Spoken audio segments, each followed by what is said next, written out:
अस्सलाम वालेकुम students, hope you are doing well. Accounting circle के चैनल के ऊपर खुशामदीद।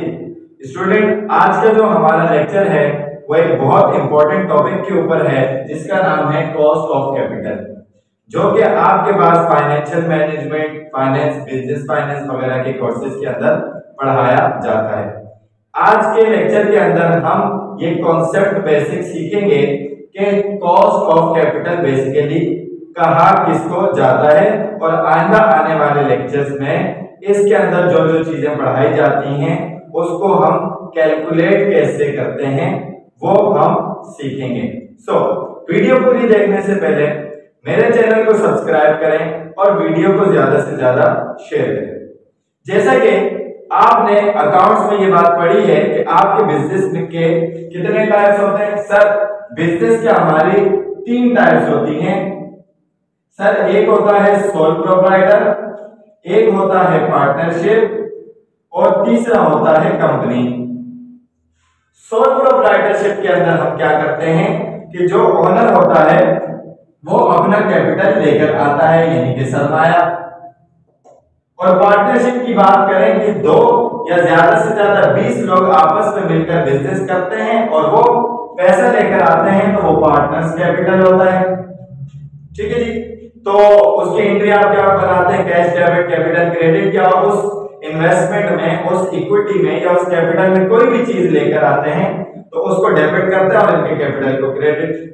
और तीसरा केस हमारे पास क्या होता है, कंपनी का केस होता है कि सोल प्रोप्राइटर में ओनर लेकर आ रहा है, पार्टनरशिप में पार्टनर्स लेकर आ रहे हैं, लेकिन कंपनी में आप कंपनी को ले लेकिन आपके पास नहीं है। तो आपसे कहा गया कि सर आप किससे पैसा ले रहे हैं, पब्लिक के पास से पैसा ले रहे हैं, आपके पास नहीं है। तो आप क्या करते हैं कि मार्केट में पब्लिक को एक पेपर इशू करते हैं जिसको शेयर कहा जाता है, आप पीस ऑफ पेपर जिसमें आपका शेयर कैपिटल डिवाइडेड होता है, वो इशू करते हैं और उससे पैसा लेते हैं। 10 का इशू किया, उससे 10 रुपए ले लिए। हजारों की, लाखों की तादाद में जब आप शेयर इशू करके पैसा लेते हैं तो उसको आप क्या कहते हैं, कंपनी का शेयर कैपिटल कहते हैं। ठीक है। तो ये तो है अकाउंटिंग की बात, लेकिन हम ये जो कॉस्ट ऑफ कैपिटल पढ़ रहे हैं, यहां पर कैपिटल पढ़ रहे हैं, वो किस कॉन्सेप्ट से पढ़ रहे हैं, वो इस कॉन्सेप्ट से पढ़ रहे हैं कि फाइनेंस में कैपिटल किसे कहा जाता है। कैपिटल अकाउंटिंग में तो आपने देखा कि भाई सरमाया इसको कहते हैं, लेकिन आपके पास यहां पर जो फाइनेंस है, फाइनेंस के जितने कोर्सेज हैं उसमें कैपिटल से मुराद होता है फाइनेंस या फाइनेंसिंग, यानी कि आपने पैसा किन किन सोर्सेज से लिया है। ठीक है जी। तो अब हम यहां पर ये सीखेंगे कि ये जो आपका कैपिटल होता है वो किन किन सोर्सेज से आता है। तो देखें, जब भी आप इन्वेस्टमेंट करते हैं, कोई भी चीज आपको अपने बिजनेस में चाहिए होती है, तो उसके लिए आपके पैसों की सोर्सेज 3 तरीकों की होती है। सबसे पहली सोर्स जो होती है कि जिसमें आपने कहा कि हम क्या करते हैं कि पब्लिक में, मार्केट में शेयर्स इशू करते हैं, पब्लिक हमसे क्या करेगी, शेयर खरीदेगी और हम उनसे जो पैसा आएगा वो लेकर अपने प्रोजेक्ट्स में, बिजनेस में इन्वेस्ट करेंगे, कंपनी उसकी खरीदेंगे या एसेट खरीदेंगे, जो भी। इस तरीके की जो फाइनेंसिंग होती है उसको क्या कहते हैं, इक्विटी फाइनेंसिंग कहते हैं। क्या कहते हैं, इक्विटी फाइनेंसिंग कहते हैं। ये हमारी पहली टाइप होती है फाइनेंसिंग। ठीक है। उसके बाद नंबर 2, हमने कहा कि भाई हम शेयर इशू नहीं करते, शेयर इशू करेंगे तो लोग ज्यादा आएंगे, वोटिंग राइट्स बनेंगे। ठीक है जी। उसको डिविडेंड देना पड़ेगा और हो भी सकता है कि कोई ज्यादा पैसों वाला बंदा आ जाए जिसके पास ज्यादा वैल्यू हो और वो हमारे शेयर्स खरीदे तो हमारे वोटिंग राइट्स कम हो जाए।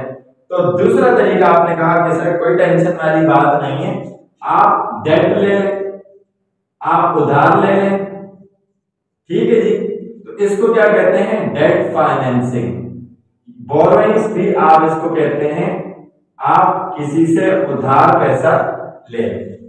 ठीक है ना, बैंक से ले लें किसी फाइनेंशियल इंस्टीट्यूशन से ले लें।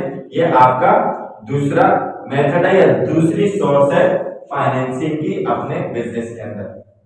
ठीक है जी।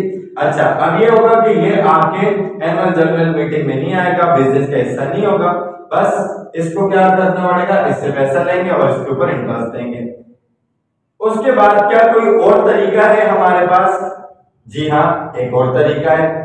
हम चाहते हैं कि भाई हमें इंटरेस्ट भी ना देना पड़े और किसी का वोटिंग राइट भी ना पड़े और वो बिजनेस में भी ना है, तो उसको कहते हैं प्रेफरेंस शेयर्स।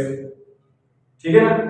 तो उससे मुराद क्या होता है कि वो लोग, प्रेफरेंस शेयर से मुराद होता है कि वो लोग जो एनुअल जनरल मीटिंग में नहीं आएंगे, जिनके पास वोटिंग जो राइट है वो नहीं होगा, बल्कि वो क्या करेंगे, आपसे एक फिक्स रेट का या आप उनको एक फिक्स रेट का डिविडेंड देकर बिठा देंगे कि जी हम आपसे इतना पैसा ले रहे हैं, आप इतनी फाइनेंसिंग कर दें और हमसे ये फिक्स रेट का डिविडेंड ले लें। तो जो तीसरी टाइप आपके पास है उसको क्या कहते हैं? Preference shares. ठीक है ना। प्रेफरेंस शेयर्स होल्डर ये आपकी फाइनेंसिंग होती है। ठीक है जी। ये आपको मैंने क्या बताया? सोर्स बताया। सर आपने तो कैपिटल का माना बताया, कॉस्ट ऑफ कैपिटल से क्या मुराद है? तो देखें यहां पर जब आपने इक्विटी फाइनेंसिंग की, आपने क्या की? इक्विटी फाइनेंसिंग की, पब्लिक को शेयर इशू किए, उसने आपको पैसे दिए, तो वो आपसे क्या एक्सपेक्ट करेगा? सर वो आपसे एक्सपेक्ट करेगा कि आप उसको डिविडेंड पे करें। क्या करें? डिविडेंड पे करें। ठीक है ना। यानी कि आपकी मर्जी है कि आप एक साल छोड़ कर दें या कभी भी दें, तो एनुअल जनरल मीटिंग का बोर्ड ऑफ डायरेक्टर का फैसला है, लेकिन वो आपसे एक्सपेक्ट क्या करेंगे? डिविडेंड एक्सपेक्ट करेंगे। अच्छा, जो आपको डेट देगा वैसे देगा नहीं, वो आपसे इंटरेस्ट लेगा, वो आपसे इंटरेस्ट लेगा। ठीक है। और जो कि हमारी प्रेफरेंस शेयर्स की बात हुई कि हम उसका एक फिक्स रेट क्या कर देंगे, डिविडेंड का फिक्स कर देंगे और उसको देंगे। बस ये होगा कि एनुअल जनरल मीटिंग में नहीं आएगा, इक्विटी शेयर होल्डर वाले उसके पास जो राइट्स हैं वो हमारे पे उसके पास नहीं होंगे। तो इसका मतलब उसको हम क्या देंगे? प्रेफरेंस डिविडेंड पे करेंगे। ठीक है ना। तो इक्विटी के ऊपर डिविडेंड, डेट के ऊपर इंटरेस्ट, प्रेफरेंस शेयर्स के ऊपर प्रेफरेंस डिविडेंड हम पे करेंगे। तो ये हमारे लिए हर एक टर्म में क्या हो जाएगी? कॉस्ट, और ये भी कॉस्ट हो जाएगी। ठीक है ना। यानी कि जो हम डिविडेंड, इंटरेस्ट और प्रेफरेंस डिविडेंड पे करेंगे, ये हमें या हमारे कॉन्सेप्ट के हिसाब से इसको क्या कहा जाता है? सर इसे कहा जाता है कॉस्ट ऑफ कैपिटल। की जिन सोर्सेस से हमने पैसा लिया है या फाइनेंसिंग की है अपने बिजनेस के अंदर, उसके ऊपर जो कॉस्ट हमें बेयर करनी पड़ रही है उसको क्या कहा जाता है? कॉस्ट ऑफ कैपिटल कहा जाता है। फॉर एग्जाम्पल मैंने शेयर होल्डर से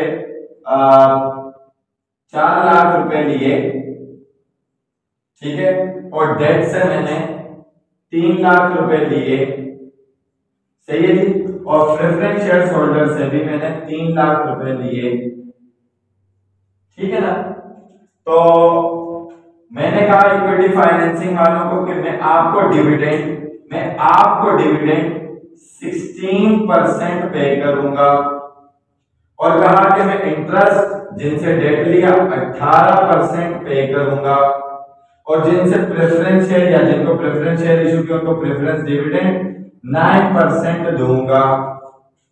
तो इसका मतलब क्या हुआ कि मेरे बिजनेस के अंदर इक्विटी फाइनेंसिंग 4 लाख की है और उसके ऊपर जो मैं कॉस्ट डिविडेंड पेयर कर रहा हूं वो 16% है।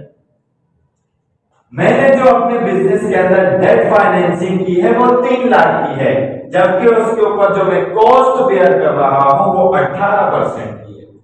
मेरे बिजनेस के अंदर जो प्रेफरेंस शेयर होल्डर हैं या प्रेफरेंस शेयर से जो मैंने इन्वेस्टमेंट की है वो 3 लाख की, और उसके ऊपर जो मैं कॉस्ट बेयर कर रहा हूं वो मैं 9% की कर रहा हूं। तो ये मेरा मिलाकर अक्यूमुलेटेड क्या कहलाएगा, कॉस्ट ऑफ कैपिटल कहलाएगा। ठीक है जी। तो आज का ये बेसिक का लेक्चर कि कॉस्ट ऑफ कैपिटल बेसिकली क्या चीज होती है ये हमारा कंप्लीट हुआ। आइंदा आने वाले लेक्चर में मैं आपको बताऊंगा कि इन तीनों का एक वेट बनता है, उसको क्या कहा जाएगा, इनको रिप्रेजेंट करने के लिए हमारे पास क्या क्या साइन यूज होंगे, जो हमारे पास डिविडेंड या कॉस्ट ऑफ इक्विटी। और मैं थोड़ा सा एक्सप्लेन कर दूं आपको कि ये जो डिविडेंड दिया जाएगा इसको क्या कहा जाएगा, कॉस्ट ऑफ इक्विटी, और ये जो इंटरेस्ट दिया जाएगा ये कॉस्ट ऑफ डेट, ठीक है ना, और ये कॉस्ट ऑफ प्रेफरेंस शेयर कहा जाएगा। ठीक है ना। तो इनके लिए क्या क्या साइंस यूज होंगी, ठीक है ना, किन चीजों से रिप्रेजेंट किया जाएगा, किन टेक्निक्स किन फॉर्मूलाज को लगाकर इनकी वैल्यूज को फाइंड आउट किया जाएगा, वो इंशाल्लाह हम आइंदा आने वाले लेक्चर्स में डिस्कस करेंगे।